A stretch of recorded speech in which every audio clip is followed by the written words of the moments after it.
think the honorable thing for our species to do is deny our programming. Stop reproducing. Walk hand in hand into extinction. One last midnight, brothers and sisters opting out of a raw deal. Do not trust any friends or family members. I repeat, do not I don't know. Chinese influence in the Canadian political scheme. Hot takes right now. Do you want me to do this? Yeah, I don't know. I'm a little curious because, like, I'll go first and say, like, big surprise. Who cares?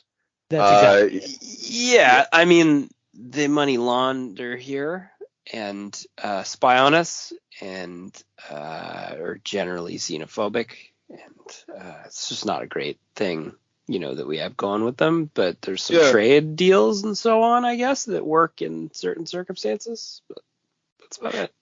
Yeah, and we should expect it. I mean, the Americans spy on us, the British spy on us, the Saudis fucking probably spy on us, and you don't think the Americans influence our politics? They just don't have to hide it, right?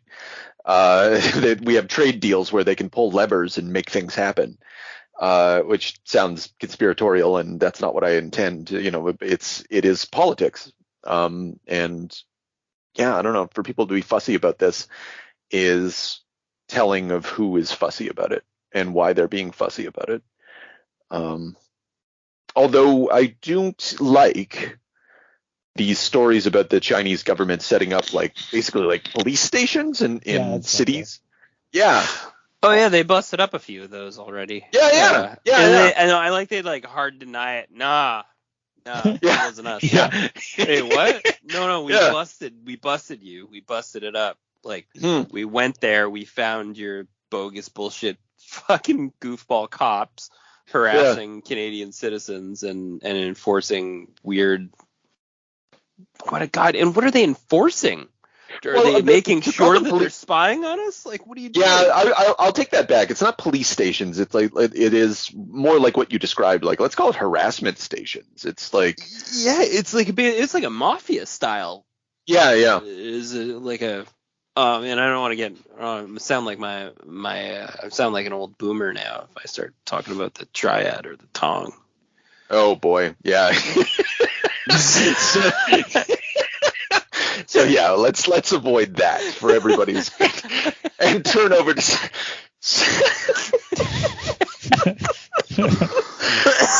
something less controversial on the extinction agenda. Japanese comics. Hi everybody. It's James. Let's restart the intro. James here also. Chris. Yeah. And today we're going back to Junji Ito. This time with we were supposed to do this months ago, but lots of things happened in the interim. Because I think this came out in March, right? Well. Yeah, Tombs. Yeah. Steven Seagal happened. Yeah, we had to go to the blood bank. You guys fuck off. So anyway, I don't know where to begin with this one. I mean, we read a lot of Ito. Oh yeah, okay. We did read a lot of Ito. You guys read more of the banner Ito, like the Uzumaki I missed out on. This sucked. I'm gonna say Here we go. Okay, coming in hot. This wasn't good. This is This is grotesque ideas that are executed in mini story fashion, using just generic characters so that he could execute his art and gross idea. And that's it. In some instances, I feel that way, but when you look under the hood, you'll often find something. Well, the last story. Anyway, I don't know where to, like you say, I don't know where to start on it. The last story was a fun one. I like that. The doctor, and then the tunnel. Those are stronger installments in here for me. I don't know where you guys landed on some of them, but I think we're pretty close. But Chris, I gather, how did you take it? What did you like? What did you dislike? I quite like this one actually, and the more I read it a second time, liked it better the second time. I think with Ito's short fiction, there's it's fairly consistent, and I think that he could be accused of a kind of sameness in it. But I think that there's some touches here that are a bit of an evolution of his style, which I'm sure I'll touch on as we go.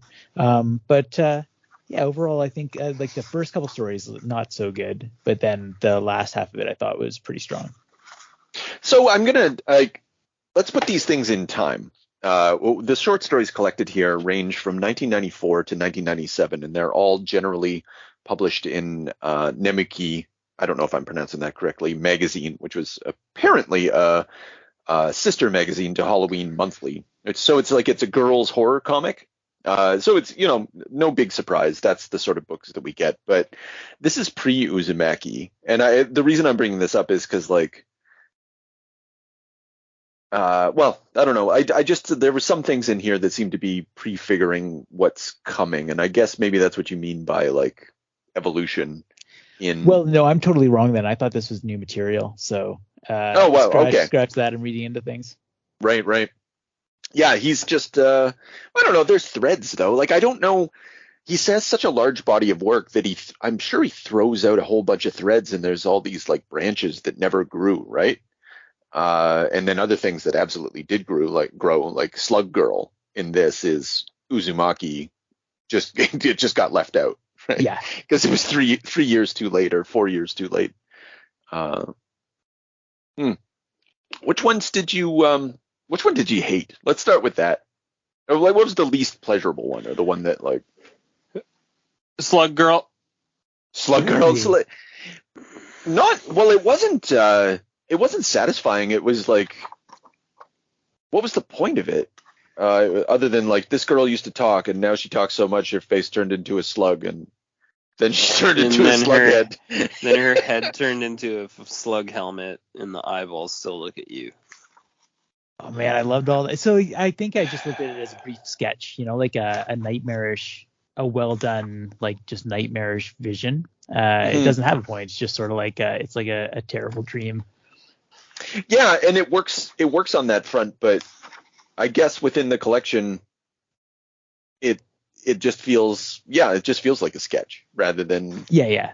Whereas I think we're all going to eventually, the tale of the tunnel, I feel, is personally one of the strongest ones, perhaps the strongest one in the thing, and it just has a beginning, middle, and end, and there's characters and story and drama and stuff that you can latch onto, and this is just the grotesquerie of watching a girl. Absolutely. Yeah.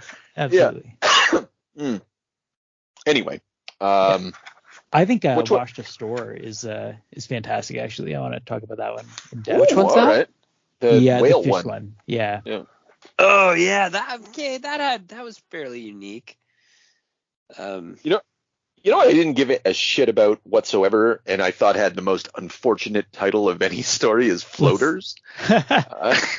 I was like, what the fuck is this? And it was the long, I think it might have been the longest. It just kept going on. Okay, I like that one too. But okay, well, talk to me about Floaters. The hairball? Well, hold on. Before we do that, let's say our least favorite ones. Oh, so you said Slug Girl, James. Yeah. For me, I hated the second one, the student one. That was Clubhouse. Yeah, that was pretty weak. Oh, I like that one. Okay.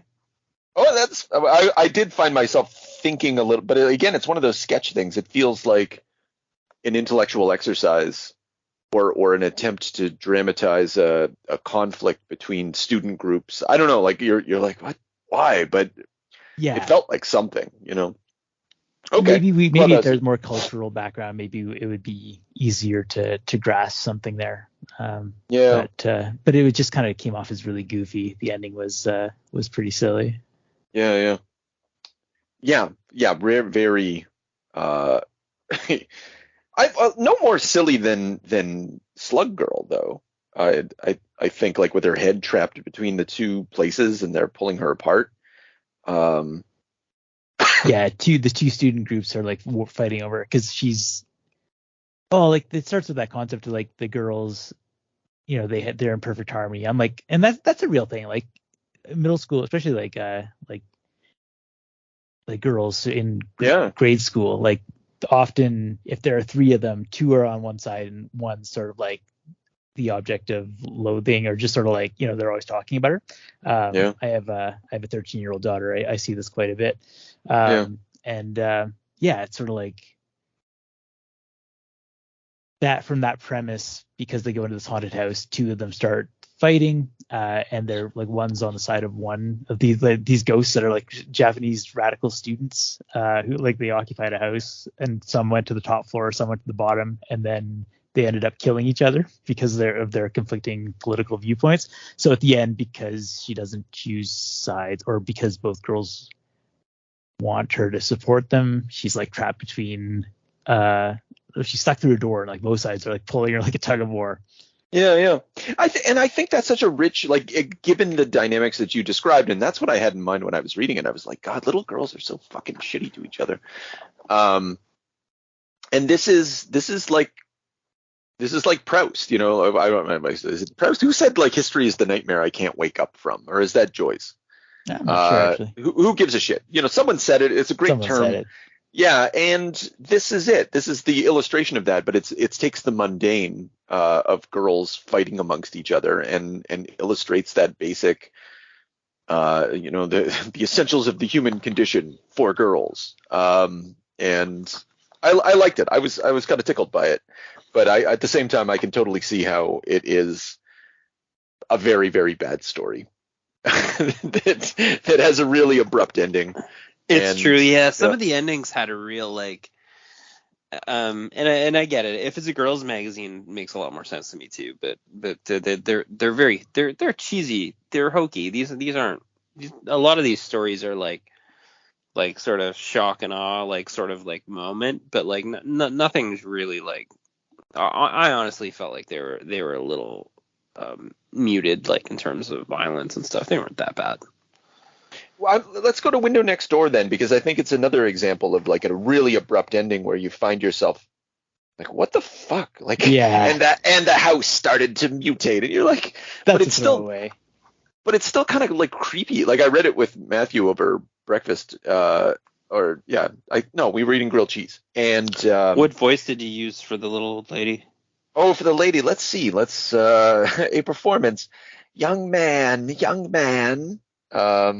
Are you? Yeah, there we go. Are you sleeping this evening? I hope you're well. See, that's awful. You're gonna scar him. Yeah.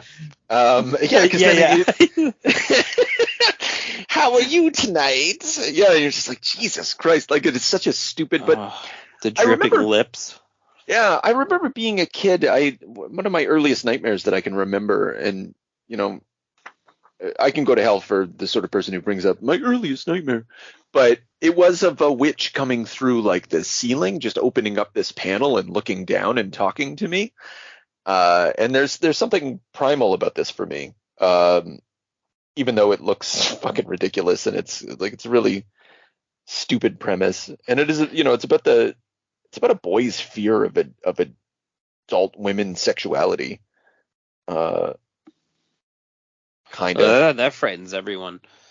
But you're right, Chris. You said that earlier too about nightmares. Like, just being, a lot of these are like, honestly, almost just like that. That's maybe what made the book feel a little weak to me. Just sort of overall was that they're like they're very cool. Like, and he's able to really render like horrific moments. Obviously that's like his bread and butter, right? But the to have the whole thing be like they're just like sort of mini nightmares, to me is like, I got a nightmare, execute, done. Yeah, you want the narrative arc of like a build. A little bit, and that's maybe why some of the other ones. But then again, the fish one was a nightmare story, and it was like a very basic one, but it just had a little more depth, a little more build. The weird dream of like that. You even shared the character's personal nightmare. Yeah. It's just that was a cool one. But with the same sort of problem of the abrupt ending, Chris, you thought very well of this one, so because it's about take our hands, sir. yeah, this one is this is a meta horror story. This is a horror story about horror, and like, you know, we have a succession of audiences here. You know, people are drawn to this beach. The corpse of massive creatures washed up on shore, and this guy shows up and he's like, I don't even know why I'm here. Like, I hate fish. Like, I just, like, it terrifies the hell out of me. And he's reflecting back on, you know, like how that got started, right? But so there's this creature from the sea, and it's linked with sort of something primordial in the ocean. Like, the ocean is sort of like, well, the ocean represents stories, really. It's the unconscious where nightmares come from. They talk about how, you know, we can send people to space, but we really don't know anything about the ocean. It's still a mystery, and that goes back to Lovecraft, the idea that you know, the most primal fear is the fear of the unknown. Like, that's where horror comes from. You're always looking for the new frontier of what hasn't been discovered and what we don't know yet. R.I.P. Ocean Gate. Absolutely. Continues. Yeah. So sorry. yeah, so this kid's drawn to it, and he's you know, he remembers being in an aquarium in his youth. I'll never forget that strange world in the building's gloomy semi-basement. They looked like they had been left behind, forgotten by the rest of the universe, these fish that he's seeing. And ever since then, that core fear, like, he dreams of it, and he goes back to the ocean. And then he meets this other girl who is drawn to it too. She also doesn't know why she's there, except that her fiance was in this wreck at sea. He ended up, you know, she's missed him for years. She hates the ocean, and she dreams of it too. So they kind of have this linked space. They're kind of bound by this mutual fear and loathing of the sea. So I think, yeah, this one's, like, really about the spell of horror, and even the fish itself. Like, when they realize that things are inside of it, and it's people that it's swallowed, and they are also an audience. They're viewing the bottom of the ocean, those depths, through the creature itself, who's producing its own light. Like, yeah, that creature is horror itself, and you know, people are having chills just thinking about it moving in that water. Yeah, so yeah, it's just like this. It feels to me like an extended allegory about just, you know, where ideas come from, where fear comes from, and how we're bound by that fear. I'm tempted to build off of that with the history being the nightmare we can't wake up from, because, like, you know, why does she show up? Because she lost her husband like 7 years ago, and they, you know, these, like you said, like, all these people, they're just in this creature observing, you know, and that's a nightmare. And then they come out as nightmare, you know, as like something you'd see at, like, Auschwitz, you know, like, although Matthew was pretty jovial about it. He was like, oh, a pile of dead bodies. And then this. yeah. No, there's not much, like, you know, then they wake up, and they, like, that's kind of, and there's a moment of recognition from 7 years ago. And then I don't like the way they rush out. It's fantastic, but then, like, they're parasites. Like, I don't understand the ending, but, like, I like that reading. Yeah, they're literally feeding off of horror. Like, they're nurtured on it. Like, they're right, like stealing from it, you know, like they're coming out transformed. And at the end, they talk, like, the people are still alive, and they said they all have, like, psychological abnormalities after yes, that, that's right. Fucking fair. If you're in a fish for 7 years, then you're gonna be a little bit fucked up. But I love those panels of, like, when they slit open the creature, and just, like, you can feel the weight of all those bodies pressing against it. Just the way he does the panels, like, blurp, and, like, it's splitting open, and then they all just spill out in a giant splash page. Fantastic. So gross. Yeah, like the humanity. Super like, gross. Yeah, like the guts of a fish. And I like that's the scientists that do it too. What added to this story was that was that there were the scientists there, and they're giving in a sort of Lovecraftian way, like, you know, how do I, in the basest terms, like, put some sort of bullshit 19th century science on top of horror. And this is, you know, kind of it's a version of that in the 20th century. But they don't they're not achieving any purpose. Like they're lost in the crowd as well. Like they've been drawn to the crowd, the ever increasing crowd, but they, everybody just shows up to it with their own ways of analyzing the beast that has shown up, like analyzing horror and coming to some understanding of it. Yeah. I like that. I don't think I like that story as much as I do now. And so, yeah, that's helpful. Thanks. Yeah. No worries. Yeah, just paying you back. Just what I do, Yeah. All right. Okay. So what haven't we tackled yet? We did Slug Girl. Is there anything more to say about Tombs? The first one. Yeah. Oh, it was okay. Yeah, it was okay. Interesting conceit. Like bodies will grow their tombs where they die. I like that the practicality of it. When the hospital, they were like, he's coming to die, so like we can't have him in the hallway because we're gonna have tombs in the hallway. And I just like it as a weird conceit. Yeah. And that so much thought went into it. Not like so much thought, but like, what would it be like if people just sprouted their tombs? Yeah. It seems so cruel, but like they just have to like run out and dump the body in the street because they can't have them in the hospital. Yeah. And then what are some of the within the rules of that universe? Like, okay, so what happens if people don't get their natural entombing? What happens? They're going to become weird ghosts, granite, like crystalline ghosts, monster creatures. Yeah. And it just kind of feels like a fun exercise, but also with one of those like classic horror things where, or teenage horror things where like you hit somebody on the road and you have to hide the evidence. And so like issues of guilt and criminality and the desire to be liked are built into all of it. Yeah. It's kind of, yeah. I was going to say it's It a is little Poe-esque. Yeah, it has a really long build too. That first Tomb story. It's just like everything's anxious, and then the reveal when he pops the trunk. Yeah, but it's not the most grotesque image that we've seen from Ito. It's not, but it's pretty awful. It's true. I don't like to sit there and look at it, to be honest with you. When that girl's all fucked up in the back of their car, like when they first hit her, I can't feel her pulse. And so she's just yeah. That's yeah. That's a good crash. That's how you know you did it. And the tombs take on like what if a cat? Well, like in this universe, what about cat tombs and what about dog tombs? And didn't they address that?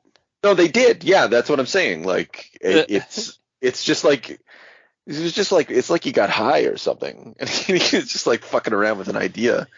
And I don't know. It does remind me like this is a tremendous amount of work over the course of any year.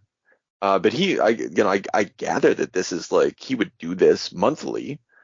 And so it takes on the quality of Charlie Brown or something like that when you think of it in that way, where like Charles Schultz would clearly have a single idea for a month of Charlie Brown comics, just like working through different iterations of the same gag, the same sort of concept. And I feel I've never, because we get all these big collected editions of Junji, but he's more like a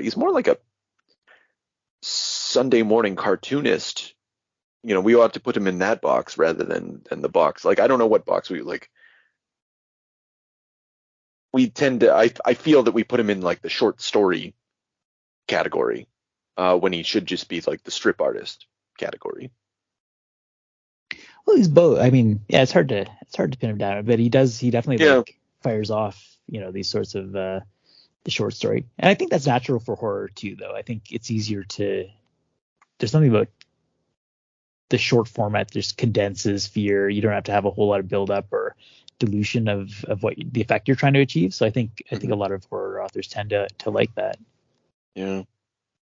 Well, that actually had a lot of pages. I mean, it was built up enough. Yeah, that's true. That was a longer. Yeah, we're at 60 pages, maybe. Yeah. Thereabouts. Yeah, there we go. 62, or something like that. So it's a pretty big one. The cool thing but that's still short. It's long. It's 2 issues in Western comics terms. It's a tight 60, which you might get from a Doug Mensch or something like that. In Chris Claremont. Yeah, in or something working in Eerie magazine. They would do it in 12, but like let's assume they did 5-parters or something like that, which I don't actually think they did. But anyway, if it was Chris Claremont, it would have taken me a week to read 7. yeah, a tight 2 issues is pretty rare for him. But. Yeah. That's anyway, that story. But I like what you said there, James, about the or Chris, sorry, about the like the horror stories being like it's sort of nice for them to work with it, because it's true. It's the horror story, like, this is a nice format for horror stories. Like, even though I sort of complained that was just like sort of little snippet, like short ideas, it's a nice format to sample an idea, build up some terror, drop a few sort of semi-generic characters on you, and just sort of, well, I mean, because that's really what horror does. You drop in a generic cast and you come up with some fucking awful premise to exercise, right? Yeah. Sorry, not every time, but yeah, you're right, often. So I mean, this is a good platform, these little shorts to sort of explore and see. And I think it feels like when he thought there was some meat on his idea, that he did extend it, where required. Yeah. I think with audiences for horror too, like even when characters are good, you're always like, all right, when's it gonna get? Like, when's somebody gonna die? When are we gonna get to the grotesquerie? Yeah, too much buildup because it's never as interesting as a movie that managed to kind of do that. Sorry to sidetrack for a second. Is what was it? Descent, the one where they go underground. Oh right, yeah. That was fucking tense as fuck. Just them like climbing underground, like going in those deep tunnels and stuff. Anyway, but generally speaking, it is you're just waiting for the thing to happen. Well, I don't know. Okay, so what do we got left? We got Strange Tale of the Tunnel. We got Bronze Statue, Floaters, and the bloody story of, I didn't write down the full name, Sinishiro, something like that. Yeah, I can't remember the town name, but yeah, Shirosuna. Thank you. So what do we want to tackle next? I would say Bronze Statue kind of. I loved the ending. I loved the cement covered bodies. I thought that was really cool. It felt very much like a Vincent Price sort of story for no fucking, like, whatever the fuck that story was, but it went on for a long time and it had a nice visual horror payoff. I like that one a lot too. Yeah, that one I don't have anything negative to say. That was fucking weird. and I like when the grotesque woman entombed herself as a waxy critter in the back pool, and then the old guy died before finishing the product. It felt like one of the better, like, sort of like open and shut endings. Yeah. It really comes full circle. In what way does it come full circle? So you begin. I see. Murdering her husband, tossing him into the pond where he becomes this waxy thing, and then so she does the same thing to herself. And when he comes out, the sculptor crafts him into. I mean, the story is fucking weird and surreal, but makes him into a statue that is absolutely beautiful. Even though he's this horrible, well, not horrible, he's just like this like old doughy old man. And she's so jealous of this statue because she wants so badly to be beautiful, because she puts herself up around town, representations of herself supposedly in her youth, just like this beautiful woman, but everyone's like, she never looked like that, and like she doesn't look like that.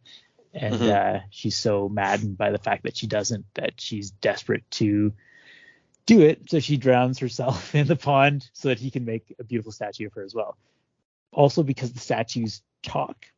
It's kind of a Pygmalion thing. It's Yeah, this one's about art, really. I mean, it's another Yeah. sort of meta one. Yeah. Well, and, like the surveillance element of it too, and like the idea of like I want to be like an self-representation that gets away from her and like is used as a well, it's at first used to like surveil everybody as like the beauty image that women must attend to. Yeah, so like what Uh, you're talking about is that like all the statues have these like elaborate sound systems where she can talk to people in parks, and like kids are like, the statue talks, and parents are like, no, you're crazy. yeah. And so it's like it is about the vanity of this old woman who may or may not have been so beautiful in your youth. That's another question. Like the women are really catty and shitty about it, as if she ever looked like that. But like maybe she did. There's nothing in the text that says that she didn't look like that. That's true. And that might actually, in a perverse sort of way, contribute to her moral ugliness, like yeah, because like she was beautiful and she lost it, and she lost it in a society in which like if you lose your beauty, then like just look what happened to Madonna right now, right? Like not that she was ever like particularly beautiful. I've been watching movies from the 90s starring Madonna, and you're just like, oh god, this is actually embarrassing. But like what does the fall from grace of the beautiful woman is like I don't know. It is a thing that happens, unfortunately. Yeah, absolutely. And I think it's I don't know what to make of it, but like the version of the husband that shows up, it's like Donatello's David. So everybody knows about Michelangelo's David, but Donatello also did a David, and his is very feminine. He even has like a feather. Like it's often coded as homosexual, or thought of as coded as homosexual. And this stance kind of reminds me of like a version of that David, but it stands like Michelangelo's version. I can't help but think that Junji knows those two things and is blending them purposefully. I don't know what to make of that though, and to make it other than to queer art in some sense in a girl's magazine, which is very maybe boy love, like that's not an unusual kind of move to make. But anyway, I don't have a coherent thing about it. I keep seeing it and I don't know what it means.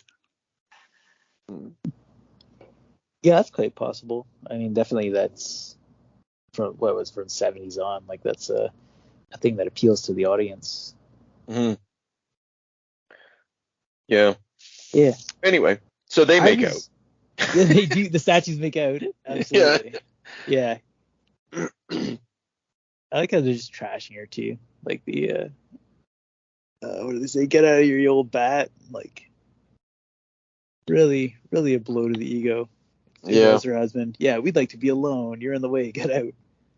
Don't touch me, hag.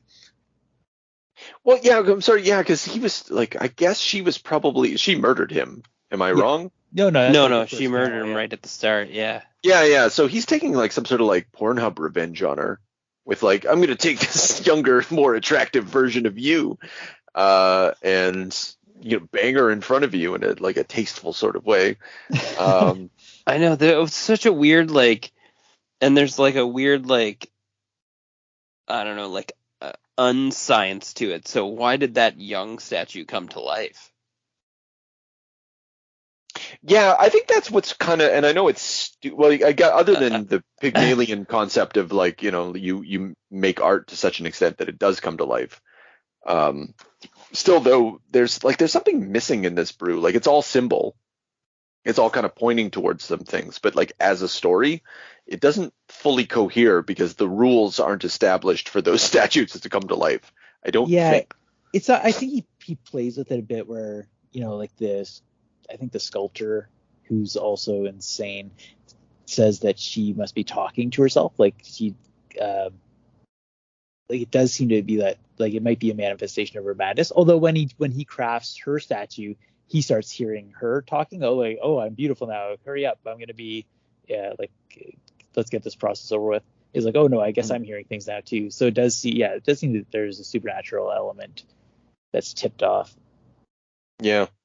Yeah. And he's got like Yeah, when he makes her out of gold, or and so there's maybe like two sort of things happening. Like there's the artist, and we've seen the sculptor and the artist. We saw it in Tomei, bringing art to life in an effort to meet some sort of ideal of beauty, and this same sort of idea is at play. Gold is significant, I would imagine, as the purest metal, the highest imagination. Yeah, and he rejects using it. Remember, so they kill this awful. They just like take these women from the small town, like the circle of moms, drug them, and then like pour plaster over and drown them in it until they are like dead, like suffocated, dead. And like there's that horrific, it's so creepy when they're talking about his artistic process, and then she's like, "What would happen if we fired the plaster that they're buried under?" He's like, "Well, it would turn into a statue." And then like just her eyes, "Please bake it." Yeah.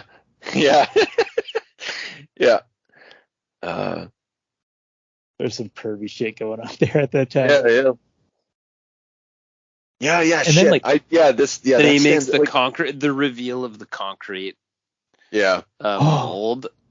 So horrific. Like, you can see the lumps of concrete on their tongue and shit like that. Yeah, they're caught in this moment of screaming, but like there's something, like those bubbles are unnecessary. Like they're these organic flaws in the process that emerges from their terror. Like they would never die with their mouths open like that. No. But this pockmarked, squirming version of them. Yeah, it's fucking it's because I'm like, for me, like I'm imagining like what would I be doing, like sucking wind, trying to find air in the plaster. Yeah, because they're suffocating in it. That's like, I thought about, like, it kind of goes, it doesn't go unnoticed, but like if that actually happened in your community, if just like 5 moms disappeared, like there's no coming back from that. And I mean, the guy, like, I think his obsession, like he's looking at the statues, it's a totally new kind of art, a collaborative effort. She like finally realizes, oh my god, like we gotta smash this immediately. Yeah. I also love that if you're a kid in these stories, and maybe you see this in the train tunnel one, but if your parents die, like you're on your own, like you're just gonna be wandering around town, no one's coming for you, you're gonna live in your house alone. Yeah, they're like, mom, they're like, what do we do? Let's ask the statues. And they fucking talk to the very statue. Yeah. Our mom went on a super fun trip. They'll be back soon. Yeah. Yeah, that's like a weird, like, reactionary thing, considering like the effort she went to murder everybody, to be like weird and remorseful about that, Yeah, it is. It doesn't make a lot of sense. Like she was about to get away with it, though. Like there was something about getting back to that system of control, like the surveillance element to all of this. Like she's talking to the kids, and then the only reason, she's surprised when someone yells, like, liar! This woman is lying! Like someone's breaking into the facade of this, boys, this woman is a murderer, and it's like some kind of ghost voice that is within all of this. It's the husband. Yeah, and I don't know, like there's a system of control that was established here. She did appear to be getting away with a whole lot. She's basically like Doctor Doom in Latveria, and that's so accurate. And then it fucking falls apart. Like this is the story of how like the weird, and then but it also has something to do with art, like tyranny and art, and Well, I think there's a bit of a little bit of a meta thing in this going on here too. I thought about Tomei too, and how art, in some Vito stories, art reveals an excess that can't be concealed, or it's sort of like the it tells the truth about something in a way that isn't flattering. And I think that like this maybe that's his vision of horror that kind of puking through, where she's so careful about controlling her image, but when you get right down to it, she can't, like, by the end of it, like, even though she's trying to turn herself into the most perfect version of that perfect statue that she sees herself as, she ends up just kind of being, and it's a very, like, at the end of Tomei, like, they try to bury her in that concrete, right? And so that they could capture, so she could finally grow old. This really recalls that ending where like she's the sculptor just kind of keels over like finally and never finishes the statue, so she's just kind of entombed in that final plaster. Yeah, and whereas that was more about the artist and his relationship to the muse or the whatever. This is about the transcendent, like the ability of art to transcend propaganda in totalitarian societies. Yeah, you know what? Yeah, absolutely. Yeah, that's what it comes down to. It is a propaganda campaign, yeah, like covering up all of her ugliness and evil deeds and that. Yeah. And so she ends up being entombed by like that desire to evoke art and make use of art, but all that happens is you get Saddam Hussein's statue. You know, that's not art. That's just propaganda. You know, she just gets entombed in her own desire to be propaganda. Yeah. Maybe too much credit, but probably not. No, I do think that those sorts of themes are going on there. Yeah. In this weird ass tale about a horrific, grotesque woman. Yeah. Like the thing is, there's always what ideas. About the pervy artist? Where does he fall into it? That's a good question. Well, yeah, that's a good question. Well, I don't think it fully works. Like for the Like I think James maybe hit the nail on the head there. Is like because of, and like he's not trying. Well, he is sort of trying like his one last.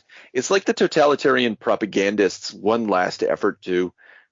I just want to make a movie that people will remember me for, man. You know, and it's me, and like not Stalin. You know, like I'm more than Stalin. But he's also like the equivalent of like someone who used to run your torture camp. Like just getting a moment. So like it's not.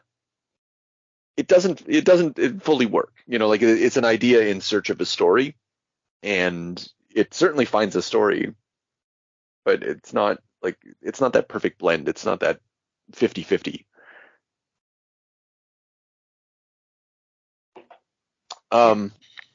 Which I guess leaves us with Floaters and The Tunnel and the bloody stories.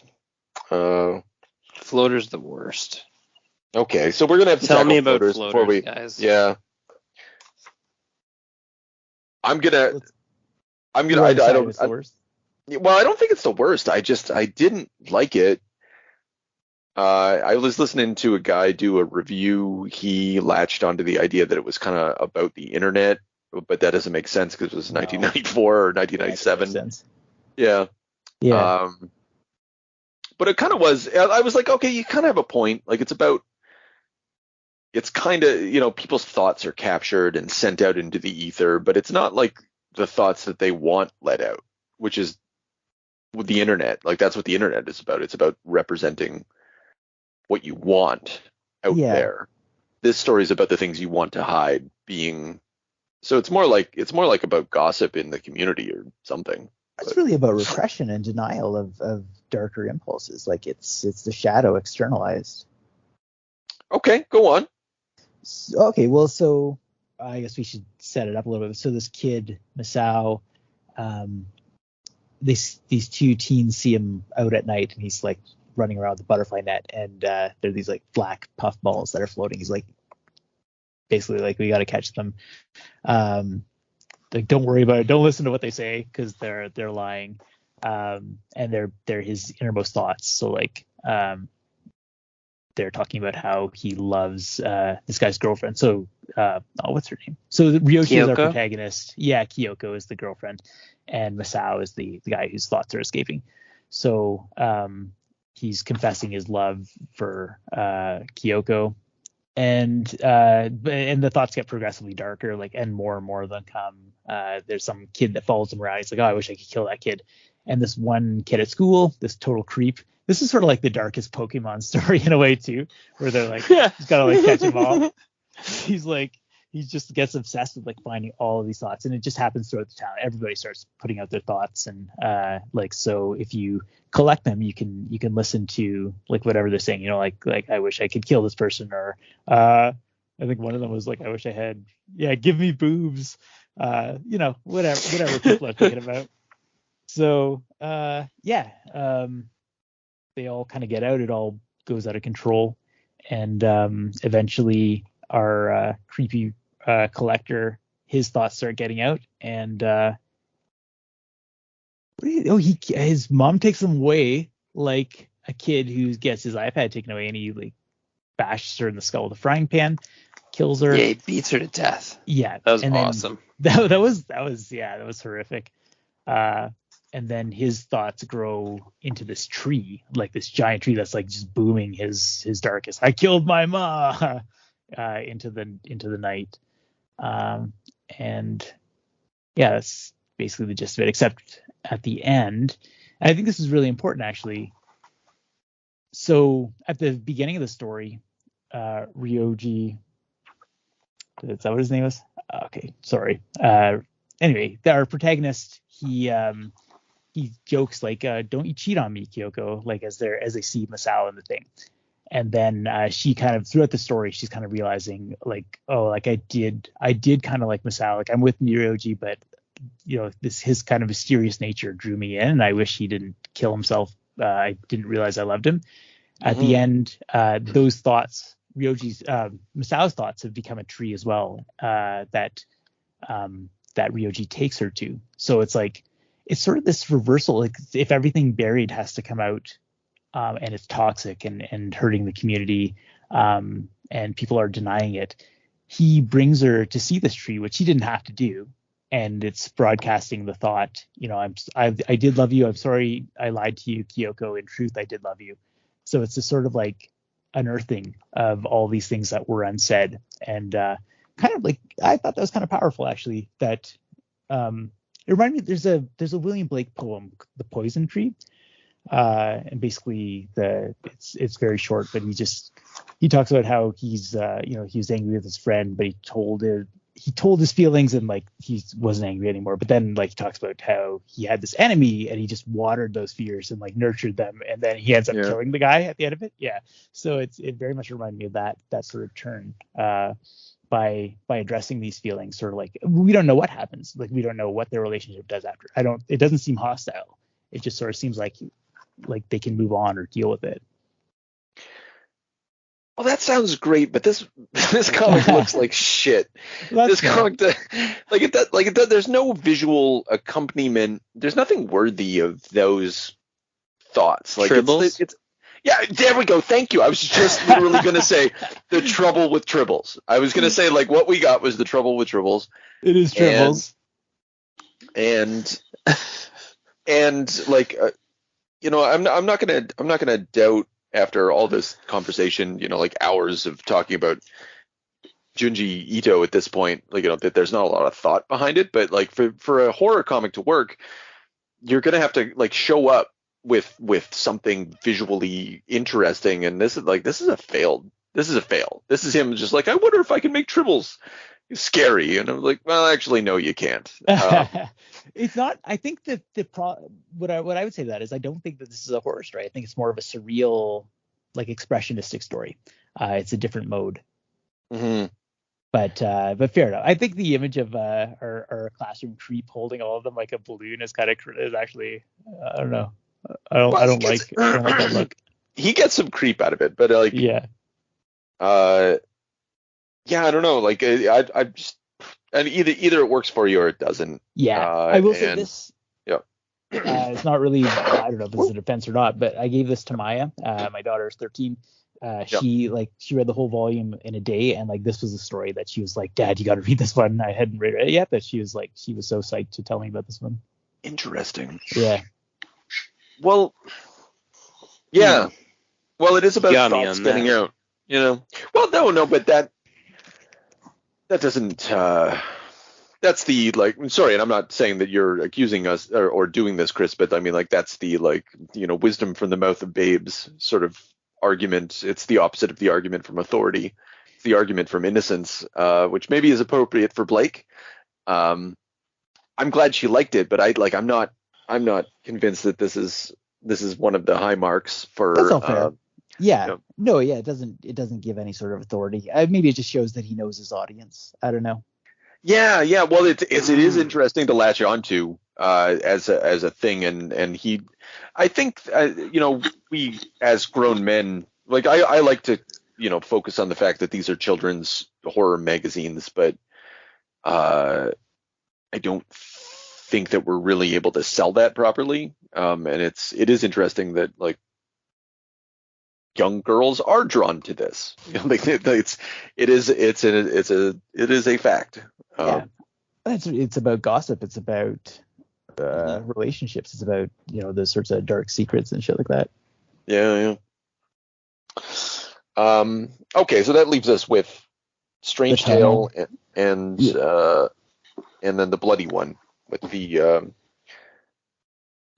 let's do the tunnel first, because I don't know. Okay, well, I don't know how much, because we're reaching, we're approaching the hour mark, and which one do you think? And this is maybe unfair. Which one do you think is going to like bring about the most conversation? And with the understanding that we've been I don't have a lot to say about the bloody one. I'll say that. All right, then the bloody one. All right. Okay. Oh, lost my little book here. Come on back here.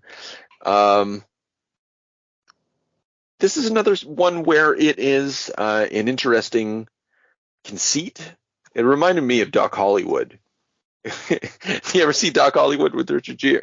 I think it's with Richard Gere, or maybe it's like it's who's that guy? The Family Ties guy, the Secret of My Success, the Back to the Future guy. What's that dude's name? Oh, Michael J. Fox.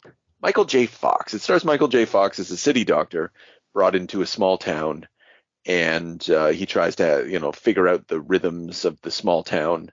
But he can't at first. He tries to do his big city doctor ways, and it doesn't quite work at first. It's funny. That's exactly what happened in this story. Yeah. But it was kind of cool though. It was definitely this is another. Let's say this is the opposite or the inverse of Floaters, where there's a visually interesting thing, but I don't know if there's a proper idea attached to it. And so you don't get that 50-50. You just get like kind of a bunch of cool artistic conceits. Maybe. Or maybe you don't even think that.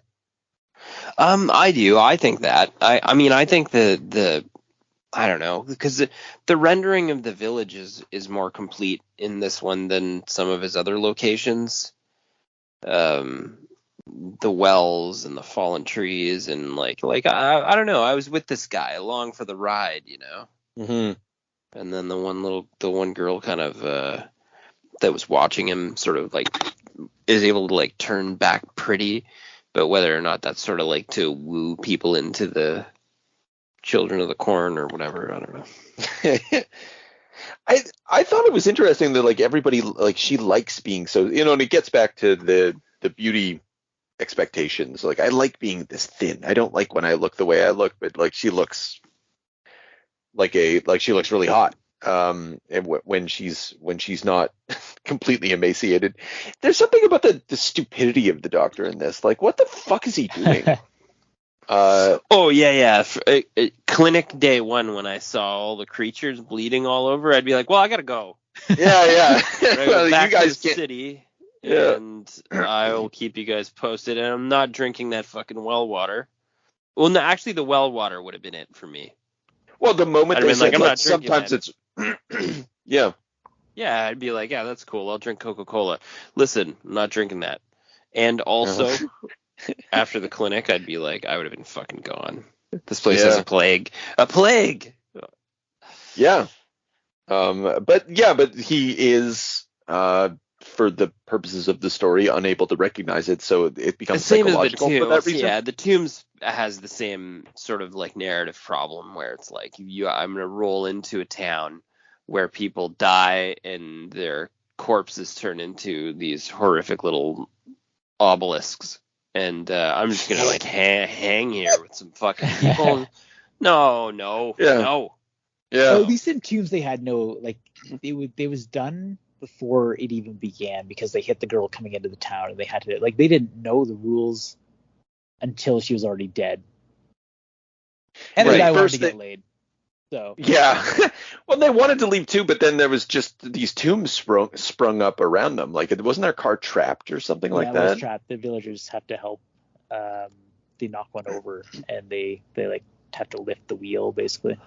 Yeah. So there's like, it is kind of built in. It does disarm, but in this instance, you're like, what the fuck are you doing? Like, get out of there, guy. Like, oh, you're gonna start investigating, and like you're gonna like, oh, my. I don't know. There's just like these meditations on blood type, and when that little girl I comes thought in that little bleeding, girl was gonna try to sort of breed him into them or whatever. I didn't know where we were going with this, and then he kind of just does his like Ichabod Crane thing, and then I don't know what he was trying to do. Well, and like he would have been fine. Like the idea is like everybody's feeding all the blood into the soil, which I don't know. It's kind of blood and soil, like you're like, is this about it? It's about Japanese nationalism in some sense. You're like, what's going on here? There's all these images that are like very potent. And the only reason like he uncovers it and gets swallowed into it because he starts digging. He's trying to uncover this connection between blood and soil, and somehow it captures him and kills him. You're like, was he killed by Japanese nationalists? Is that like, I don't know. There's something here, but I don't think. Yeah. But at the same time, I don't think there's anything here. Much later, we'll see that in No Longer Human, when the guy vomits like the circle of blood in the snow, right? It just looks like the flag. Yeah. So I think, maybe there's like a long-standing distrust of nationalism in Ito. I'm not sure. I think so. I think the No Longer Human stuff shows up in those girls with the ideological divide in Clubhouse. Like that's very No Longer Human. True. And so these things are like bubbling away in this dude, and he's like he's kind of like the reverse Dave Sims, in that like he only has like rather than the. So with Dave Sim, it was like the well, probably lots of things contributed to it, definitely, but basically like the fact that he could only talk to humans through a talking aardvark drove him to misogyny, and he just fucking learned to hate women through the fact that like the trap of his cartooning, and but nonetheless was an exceptional cartoonist. With Ito, he kind of went the other direction. I'm not going to say like loves women or worships them in some sort of Wonder Woman sort of way, but like he has some very like strong feminist concerns. That's fair, given his like where he gets published, and then also tying that to an investigation of or interrogation of nationalism. To run with that a little bit too. Mm-hmm. I was thinking about the story as a like sort of an elevated vampire story where like the town itself is vampiric. It's when he severs the vein and like under the ground and the blood starts gushing out, like all the villagers just start pouring blood. Yeah. Well, right? Well, and that's when he gets. Yeah. So there's that like maybe that idea that like the soil, the country, the soil is just gonna like bleed you dry if you're against it, or if you go against maybe the will of the town, even like actually that reminds me, I actually gave Julia Tomei to read, and she was the very first story, like the class like gets together just to cut her up and like to hide the crime of the teacher killing her, and she's like, that's a very collectivist sort of thing. Like you wouldn't see that in an American story. It'd be like, people just rat the teacher out or like run away or whatever. And like, that's maybe there's a collectivist impulse in this town that's sort of like dragging this guy down with them. And actually, sorry, one last speak on the subject of Tomei. Last time we talked, when we tackled that book, we talked about how she's kind of an icon for a certain kind of Japanese girl, and like how that's odd and like you don't really want to be like her. But if you're starting from so far back and like individualism is sort of like discouraged so much, like maybe having a little bit of that would be like strongly appealing. Right. Well, you were speaking. I was listening to you, but while you were speaking, and I was just like, what? I was thinking about like this guy's a scientist. So we've seen in a so yeah, let's take the blood and soil thing. Let's say this is about like totalitarian impulses. Let's say this is something about fascism, like the Japanese history. Let's contrast it with the bronze statue, where that's about the capacity of art to transcend totalitarianism. But throughout Ito's stories, like scientists are fucking useless. We'll get to that in the tunnel. Yeah, and this is about the failure of science within a totalitarian society. Like you go digging and you're just going to get absorbed. You're just going to be part of the Wilhelm Kaiser Institute. You're going to fucking talk about race science. And you're going to support the entire intellectual establishment that allows this shit to continue. Push against the system and you'll end up being a fucking concrete statue instead of a bronze one. Yeah. Oh, yeah. Well, actually, there's that too. You're going into the lower class if you push back. Oh, that's kind of an interesting. Yeah. Well. Yeah, he does end up just one of the beat down and just one of the plebs. Yeah. But I think the thing I was driving at is like he ends up that way because he's not an artist. But if you're a housewife, you're fucked. And if you're like if you're Doc Hollywood, you're fucked. Michael J. Fox, you're out of here. Yeah. Well, look at how this goes down too. Like he's exposed like this vein in the soil. Like the mayor is like, well, it's just a water pipe. I don't. Nice one. That's yeah. No, it's a gas pipe. Nonsense. Look, it's blood. But like, yeah, seeing that doesn't. It's the acknowledging it doesn't matter if all you can do is, I don't know, just like puncture that. Yeah, like everything about this is, again, like I didn't like this when I was reading it, but I like the thing about Ito is like talking about it always makes me more excited than reading it, because this feels all of a sudden like absurdist theater. It feels like a happening, like an encounter about real sort of political and social events, which I don't get the feeling of reading it by myself.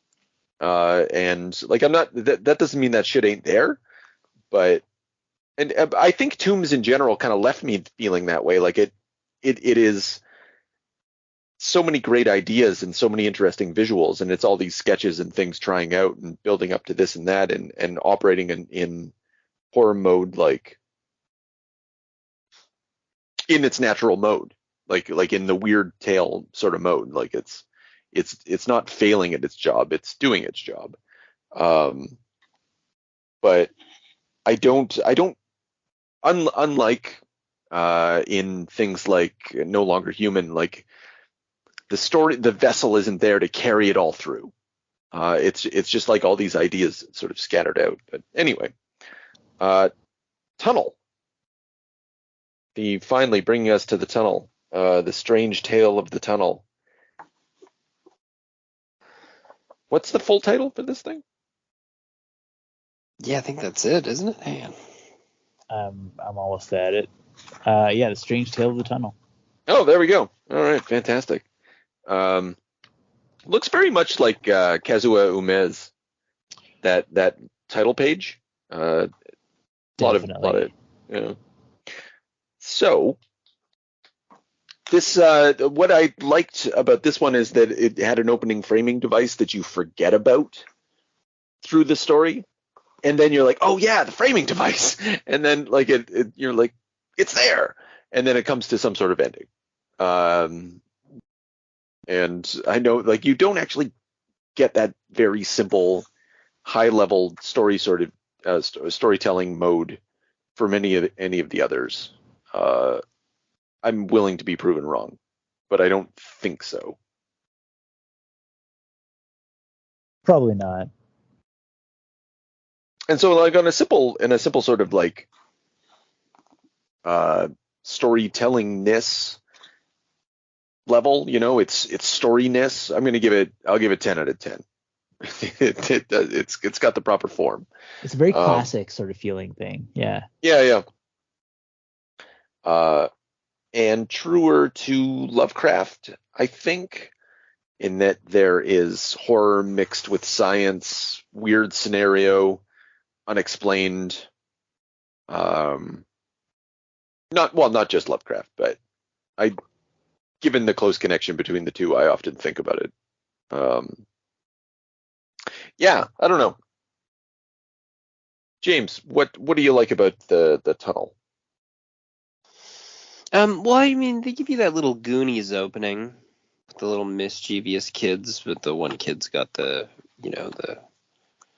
whatever, this mom suicide in the background, which is just very cruel of the other kids to sort of blame it. Like, he's obviously emotionally stunted because of his mom committing suicide in a weird, creepy tunnel, so he just puts up with it and goes along. And then this had a nice, like, it just had a nice build. It had a nice atmosphere. And the sister just keeps going back and back and back. And then when he finally finds the laboratory, it's so bizarre. It's very, honestly, almost reminded me of Stranger Things. Yeah. Just that this other, like, worlds there, or there are, like, experiments being done sort of in your backyard. Just confusing, and then they try and track down Dad, and then it's obvious that he's gone as well. But yeah, overall, I don't know. I like this one. I just thought it had, like, such a great slow build to that fucking nightmare scenario at the end where everyone just starts getting sucked into the floor. His sister's gone too right before his eyes. That was awful, because he busted his ass the whole story to try to get her back home. And, like, horrifically body horror merged with one of the scientists, I think, or is that? Yeah. When that guy drops from the ceiling on top of her and just sort of, like, merges in together with her, it's not the way I want to go. I like that.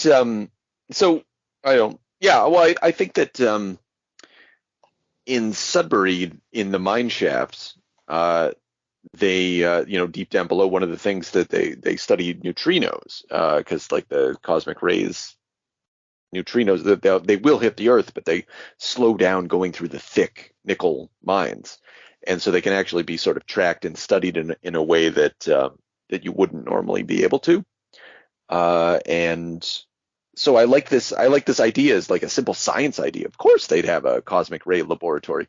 And it's weird that Ito doesn't bring up the fact that they do slow down through concrete. It's just like, we just happen to be studying cosmic rays in this.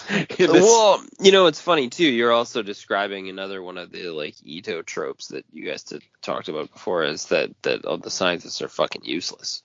Yeah. They're in there. Like, there's a whole pile of them this time, and they're just inept. The machines don't work. They're like, we can't work down here. Like, we're too deep in the unconscious, like we, and we're trying to colonize. We're trying to rationalize the space where, like, suicide happens and horror happens. And we're studying, but the very fact that they're studying cosmic rays dooms them to a fate of cosmic horror. It's like that Marie Curie sort of thing of, like you didn't really know what you're studying. I think my favorite thing about the scientists is that when they get into trouble and, like, everything's phasing, they call this, like, 10-year-old kid and his sister to come help, who, like, their parents are disappeared. Oh, like, that's you got to come. I didn't even think about that. Yeah. It has, like, as usual, there's a dream logic at work here. Like, I would love to see a connection, like a collaboration. I don't know if we've ever said this, but a collaboration between Neil Gaiman and Junji Ito, but, like, oh my god, like a hungry Neil Gaiman, not a present day Neil Gaiman, but one who wants to do something. And I feel that suck on that, Neil. Yes. Sorry, Neil. Yeah, I think that I think there's some fruit to be had here. I think you could have learned like how to make dreams super fucking weird, without being like without being fanciful about it. Like you're like I didn't realize what you described, Chris. Like the doctors calling the people. I was like, I passed over that shit because I didn't even think about it. Like, and that's Junji's mode. Like he'll make you he'll suspend disbelief.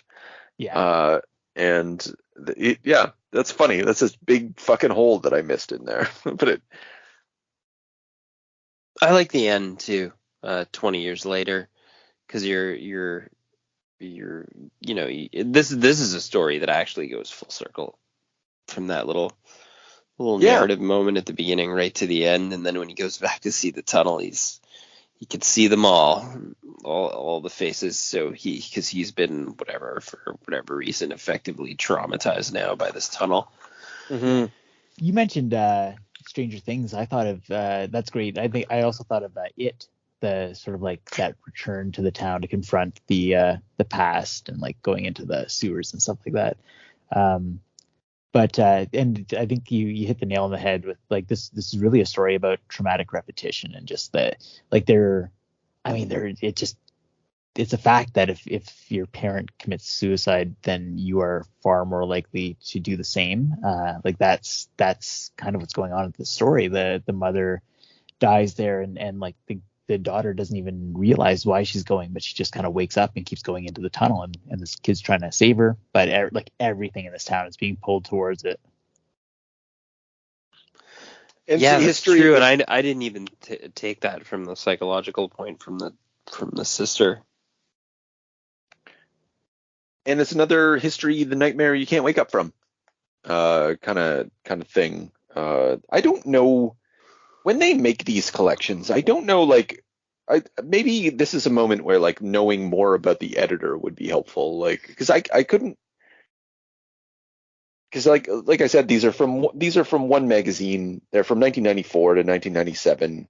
They're not the only things he's producing at this time, though. It's not like this is the Nemuki magazine collection. This is like who's behind the edit, like ultimately behind the editorial process, collecting all these stories, because like there's a good intelligence at work, and Ito is like he has like some solid themes, some main themes, but he also is varied. Like there's a Wikipedia associated to like all of his different categories of types of story, and some of them I was like, oh, I don't know if I know that type of story. Like I bet I would, but Yeah. I didn't know if I was reading too much into it too, but I thought the same thing. Like there does seem to be a loose organizing principle of like tombs, like things that are buried, things that are oppressed, or like memories, things like that in these stories. But I don't know if that's just coincidence or what. No, I don't think so. I mean, there is an editor. There is a title called Tombs. It is appropriate.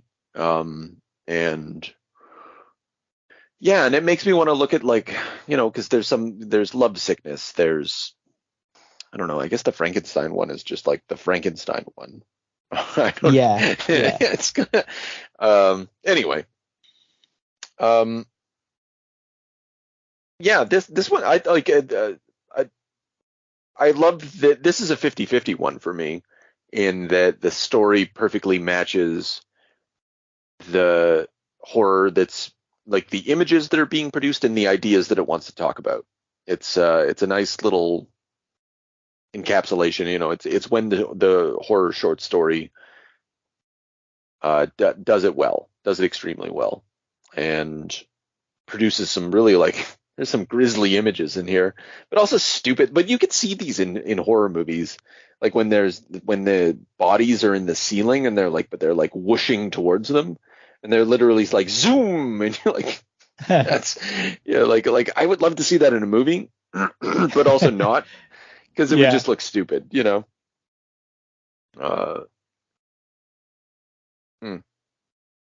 Anyway, anything else about the tombs? No, I think that covers it. Yeah. Oh, fuck it. All right. Well, I'm going to do a plug for Eisner Award-winning writer, visionary Tinian. Oh, And if you like Junji Ito, ladies and gentlemen, you might like. maybe we should do the Dollarama run on Tinian, because his detective comics are just littered with the.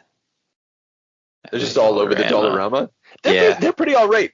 I was gonna recommend to audience members who might be interested. It's not Ito level, but World Tree. This one's got my attention. It's got the good art. It's got the good coloring. It's got some boobies. It's got some violence. And it's got something. Wow. It's got something for everybody. And yeah. You joke, but like the only thing I've read by him is Memetic, and that is like full Ito influence. So he's definitely aware of the master. Yeah. Okay. Yeah. Well, Tinian. He's a player at a level that I'm like, not a like.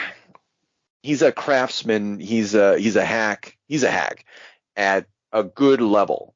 He's a good level hack who knows how to run the business side of things and is making his mark. I don't think he's not the bard or any shit like that, but yeah, he's a good level hack. And if you like a good level hack, don't read Junji Ito. Because you don't want to sit at the feet of the master. You want Cheetos, not what's the opposite of Cheetos? The opposite of Cheetos? Yeah. This is ringdings? Carrots? You want to eat carrots, ladies and gentlemen. Improve your vision. Now, all we need is a little energon and a lot of luck.